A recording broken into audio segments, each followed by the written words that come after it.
Ahojte, volám sa Andrea Gregorová, pochádzam zo Slovenska, mám 26 rokov a aktívne sa venujem silovému trojboju teraz druhý rok. Predtým som súťažila body fitness a v single disciplínach, čiže v single liftoch.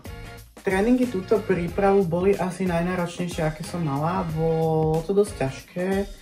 Prvé týždne bolo ťažké si zvyknúť na walkout vo vrepoch, aj ťahať na stivke, ale ináč si myslím, že celú prípravu som zvládla v pohode, akože ešte máme 5 týždňov, ale doteraz to bolo v pohode, dvihla som, čo som mala naplánované a uvidíme, ak to bude takto pokračovať ďalej, tak to je super. Tak určite vyššie jak minulé ciele. Chcela by som viac openery zapísať, to by bolo super. A na drepe by som chcela dať okolo 225 kg, na benchi konečne nad 110 kg by som chcela niečo zapísať, tak 115 alebo tak nejak. A deadlift tiež podobne jak drep.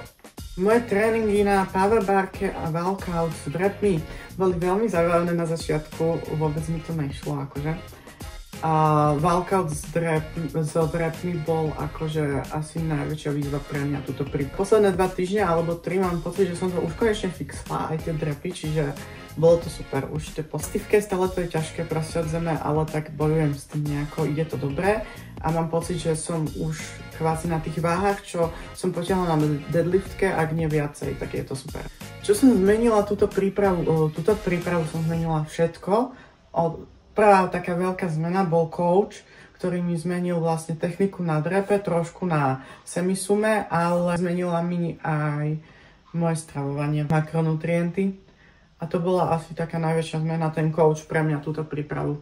Uvidíme, že či sa mi to vráti na tej súťaži, ale ja si myslím, že hej. Čo robí Abs Pro odlišným od ostatných súťaží a všetkého? Myslím, že Abs Pro akože má najväčšie štandardy, to každý vieme. Môžeš sa tam porovnať s najsilnejšími liftermi, môžeš proste súťažiť v rôznych krajinách na tom Abs, to je super. A sú tam každý má rovnaké podmienky, to sa mi páči najviac. A sú tam fakt, že tie pravidlá striktné, čiže je to super. Keď tam niečo zapíšeš, proste vieš, že si fakt, že dobrý lifter, keď proste nevybombíš na tom Abs a je to super, chápeť. Ešte proste, keď súťažíš v tom pro Abs, že vieš, že fakt, že si dobrý lifter a viem, že je tam proste ťažké sa dostať, nepozývajú tam každého liftera. To je podľa mňa na tom také výnimočné, že tam pozývajú najlepších z najlepších z celého sveta.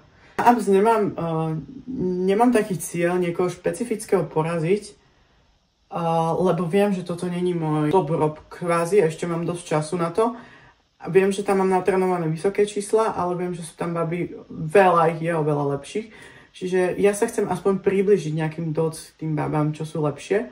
Uvidíme, ale nebudem to siliť a nemám nejaký cieľ, že poraziť niekoho. Ale teším sa súťažiť na Abs znova, bude to super, lebo uvidím tam veľa známych lifterov, je tam veľa lifterov, ktorých sledujem na Instagrame a nevidela som ich osobne. Na to sa asi teším, že vlastne na všetkých. Abs tento rok očakávam svoju najsilnejšiu verziu, zatiaľ samej seba, čo bola doposiaľ. Dať tam nové PR-ka, aj keď hitnem tie čísla, čo mám zapísané v iných federáciách, tak keď to zapíšem na Abs, tak budem rada, lebo proste ten štandard tam je fakt vysoký. A to je asi všetko. Vidíme sa v auguste v Dubline a veľa šťastia všetkým do prípravy.